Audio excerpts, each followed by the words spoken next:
what I see going on is you have these big social networks like Facebook and Instagram that have really focused on helping you connect with a lot of people at once, all your friends, all the people you're interested in. It feels like the digital equivalent of the town square or a public space where you're coming together and you're interacting with a lot of people at once. It's very valuable. I think what we know from the physical world is that as important, if not more, than the town square, the public spaces are private spaces.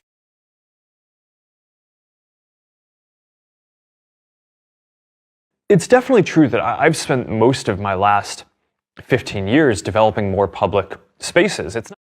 The predicate for Section 230 immunity under the CDA is that you are a neutral public forum. Now, Newsfeed has a set of values. The first thing that we do is we remove anything that violates our community standards. The second thing we do is we reduce the spread of problematic content.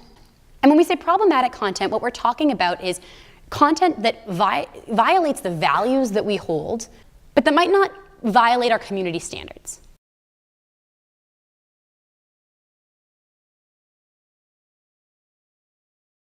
We're a platform, and we believe in giving people that voice and that ability to communicate. But we also don't want the systems of our platform to be misused to cause misleading content to be as easily or even more easily spread as authentic content. We identify potential hoaxes or misinformation, and once we predict those things, we send them to independent third-party fact-checkers.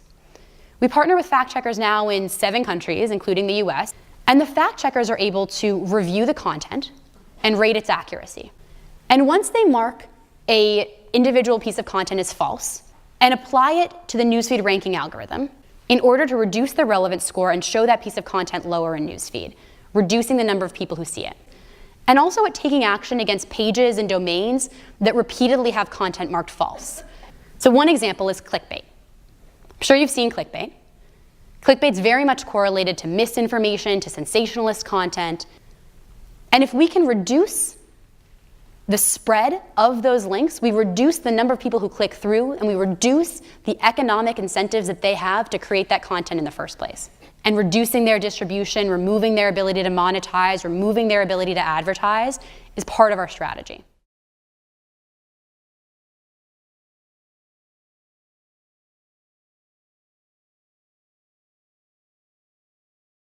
And more than 70 million small businesses use Facebook to create jobs and grow. People who are trying to generate clicks so that they can generate impressions and ad revenue. My top priority has always been our social mission of connecting people, building community, and bringing the world closer together. Advertisers and developers will never take priority over that as long as I'm running Facebook.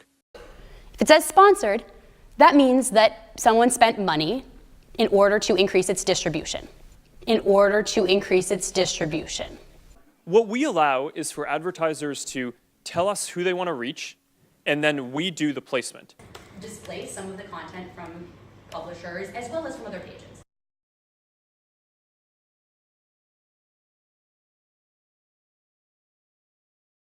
You're a lot more likely to see a story that's in the first spot on your newsfeed than the one that's in the 3,000th spot.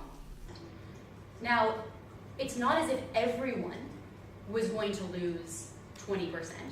What we intend to have happen is that the spammy, low-quality content should lose a lot of traffic, and that high-quality publishers should continue to do well.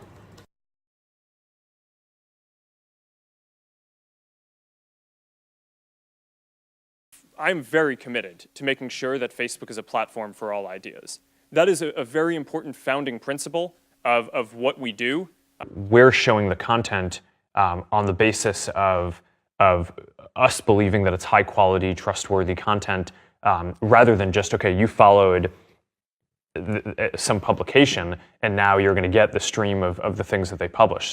We aim to give people more information so that they can make more informed decisions about what to read, trust, and share with their communities. We've linked to related articles from the independent third-party fact-checkers with whom we partner, and we've badged them as fact-checkers. And for those of you who use Facebook, you probably don't even really think of Newsfeed as a product. When you think about how newsfeed works, it's helpful to think about it for what it is, which is a ranking algorithm. And the problem that the newsfeed ranking algorithm is solving is, what order should I show your stories in newsfeed? The newsfeed ranking algorithm prioritizes them. Now, we do this whole process for every story in your inventory. Inventory is the collection of stories from the people that you friend and the pages that you follow. The most important thing about your newsfeed is who you choose to engage with and the pages that you choose to connect with.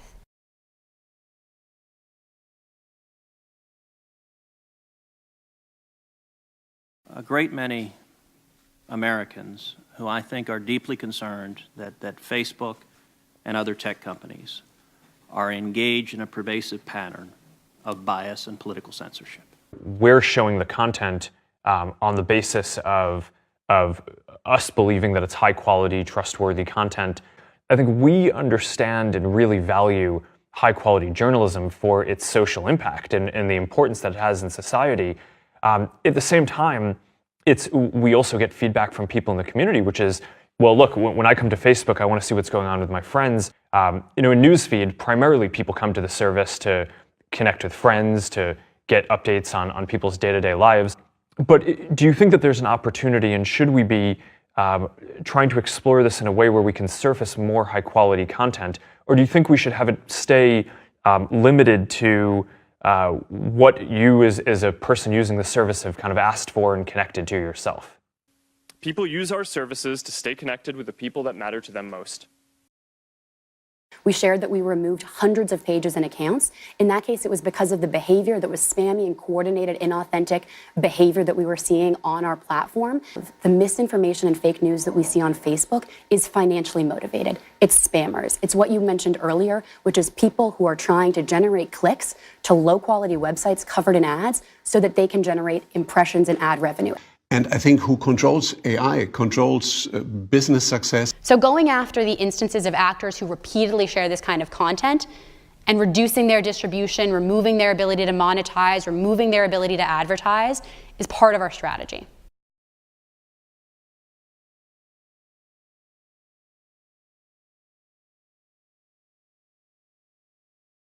The ads model has helped a lot of small businesses, especially around the world, reach customers and grow their businesses. On Instant Articles, we do a very favorable revenue share, so that way the vast majority of the revenue goes to the publishers. Build a service that is contributing to high-quality journalism through increasing monetization, to dramatically increase the distribution and if this is successful, the monetization to high-quality participants in the ecosystems. That to the extent that we can, we're funding as much high-quality journalism as possible. Which brands, which sources, which institutions you accept, and where you say, no, that is not in line with our rule of law. That Facebook Watch, which is Facebook's media platform, had reached a multi-million-dollar deal with CNN, Fox News, ABC, and large media outlets. It's the perfect opportunity for the political establishment, the media establishment, and the tech companies to form an alliance against small media outlets such as yourself. And so the companies that have coverage that Facebook doesn't like are out of there. And new companies that have coverage that Facebook likes are back into the deal. And so they viewed small anti-establishment media outlets such as yourself as an existential threat to their next generation of revenue. Facebook's narrative is whether you're part of the right or you're part of the left, if you're part of the anti-establishment, you're part of the problem. They're trying to discredit independent media because we're their competition. In the Watch tab for video, we have gone a little broader. So we've our term inside Facebook is unconnected content. It's if you're not, you haven't yet connected to the source who's making the video, but we think it's going to be potentially interesting or valuable to you, so we'll show it. So one of the questions that I'm curious to talk about with you and is how you think we should think about that mix of whether we should be doing any curating of the content that comes in versus it should be all personalized. That we're working to set up now is this independent oversight board for content that As if Facebook is transforming step by step into a publisher itself with its own curation, then of course that, I think, as I said, creates a very unpleasant dynamic. I think also in the long run for you, because then people would say, well, with at the moment 2.2 billion customers worldwide, it cannot be you to decide who gets which news and what is good news and bad news and fake news and serious news. you know, we make these decisions every day about what content stays up on our services and what comes down. And at some level, these are incredibly contentious decisions, a lot of them. They can be very criticized from both sides. We take down too much content, we leave up too much content.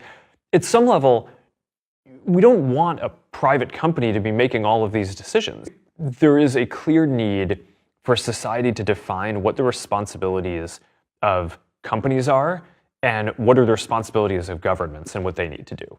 Because again, it's not like we're the only company. There are dozens and dozens of services that people use to share content online, and having a standard framework for how those companies should operate, I think would be very useful for people to basically establish what the social norms are. And it's very different in every country, right? I mean, different countries think more or less content should be permitted. And we got to make sure that it is still all in the framework of the legal system and the rule of law, where I think in the end the prosecutor and the judge have to make the final decisions.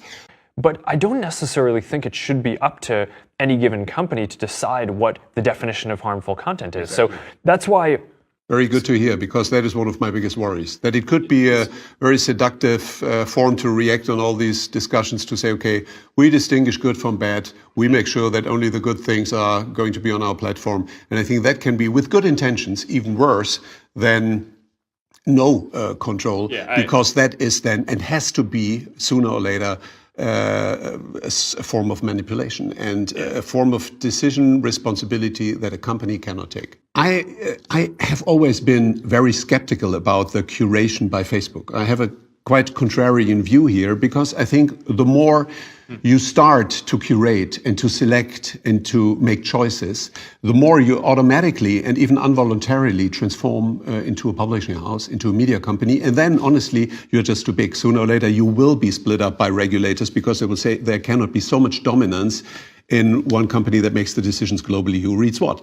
So you have to keep a degree of neutrality. So I would strongly recommend not to curate and to only say we stick to the legal framework. So if something is illegal, you take it out.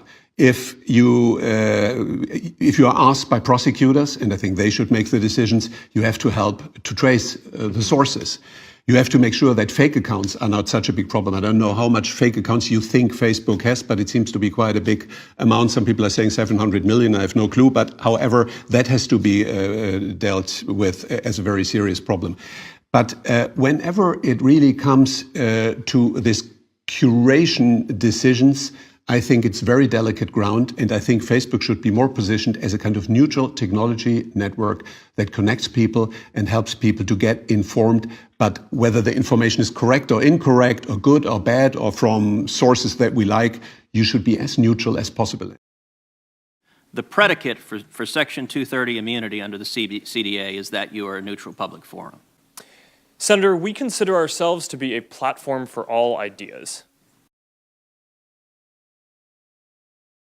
We identify decisions about what to read, trust, and share, and rate its accuracy. People use our services to stay connected with the people that matter to them most. Advertisers and developers will never take priority over that as long as I'm running Facebook. If it says sponsored, that means that someone spent money in order to increase its distribution. And then we do the placement. Display some of the content from publishers as well as from other pages. And more than 70 million small businesses use Facebook to create jobs and grow. Which is people who are trying to generate clicks to low-quality websites covered in ads so that they can generate impressions and ad revenue.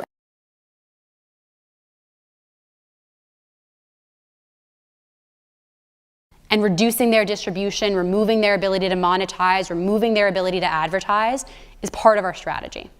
What we intend to have happen is that the spammy, low-quality content should lose a lot of traffic, and that high-quality publishers should continue to do well. We're showing the content on the basis of us believing that it's high-quality, trustworthy content. There is a clear need for society to define what the responsibilities of companies are and what are the responsibilities of governments and what they need to do.